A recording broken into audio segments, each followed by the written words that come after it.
ఓం సదాశివసమారంభాం వ్యాసశంకరమధ్యమాం అస్మదాచార్యపర్యంతాం వందే గురుపరంపరాం. జ్యోతిష్ శాస్త్రాన్ని భావితరాల వారికి ప్రసాదించిన ఋషుల యొక్క పాదపద్మాలకి నమస్కారం చేసుకుంటూ, అలాగే నాకు ఈ జ్యోతిష విద్యను నేర్పిన గురువర్యులు జ్యోతిష బ్రహ్మ కీర్తిశేషులు శ్రీ ఈరంకి సూర్యనారాయణమూర్తి గారు, సూర్యశ్రీ దైవజ్ఞ గారి యొక్క పాదపద్మాలకి నమస్కారం చేసుకుంటూ, ఓం శ్రీ మహాగణాధిపతి నమః, శ్రీ గురుభ్యో నమః, హరి ఓం. వీక్షకులందరికీ నమస్కారం.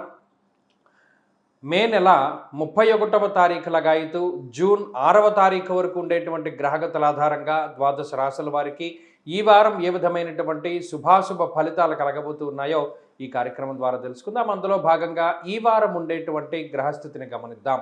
ఈ వారంలో మేషరాశి యందు స్వక్షేత్రంలో కుజుని యొక్క సంచారం కొనసాగుతూ ఉన్నది. వృషభ రాశి యందు రవి, మిథున రాశి యందు శుక్రబుధులు, కర్కాటకంలోకి గురుని యొక్క సంక్రమణం జరిగింది. సింహమందు కేతువు, కుంభమందు రాహువు, అలాగే మీనరాశి యందు శనేశ్వరుడు. మీరు గమనిస్తే కుంభము మొదలుకొని సింహము వరకు మొత్తం గ్రహాలన్నీ కూడా మాలికా యోగంలో ఉన్నాయి. ఒక్కొక్క రాశిలో ఒక్కొక్క గ్రహం.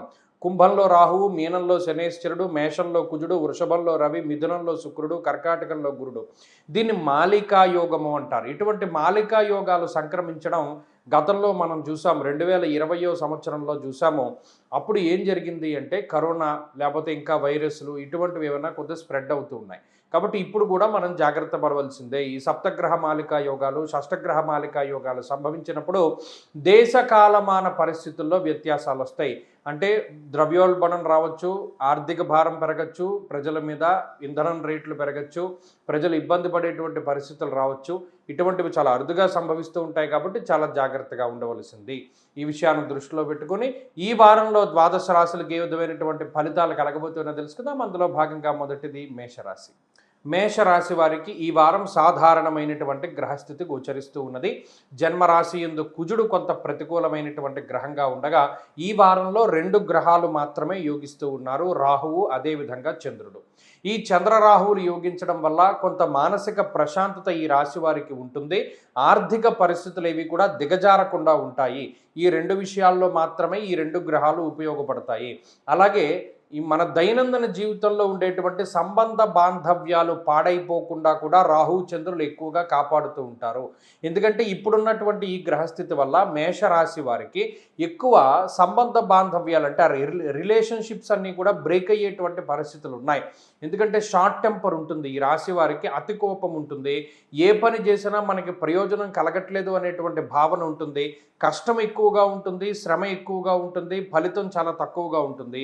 ఈ రీతిగా ఈ రాశి వారి యొక్క మనస్తత్వం కొంత ఇబ్బందికరంగా ఉండడం వల్ల, ఎవరితో మాట్లాడినా తగువులు వస్తూ ఉండడం వల్ల కొంత మానసికంగా ఇబ్బంది పడుతూ ఉన్నప్పటికీ కూడా ఈ రాహు చంద్రులు ఈ ఇబ్బంది నుండి బయటపడేటువంటి విధంగా ప్రోత్సహిస్తూ ఉంటారు. కాకపోతే గుర్తుపెట్టుకోవాల్సింది ఏంటంటే నిష్ఫలం కృషి వాణిజ్య విత్తరాశి గతేరవు.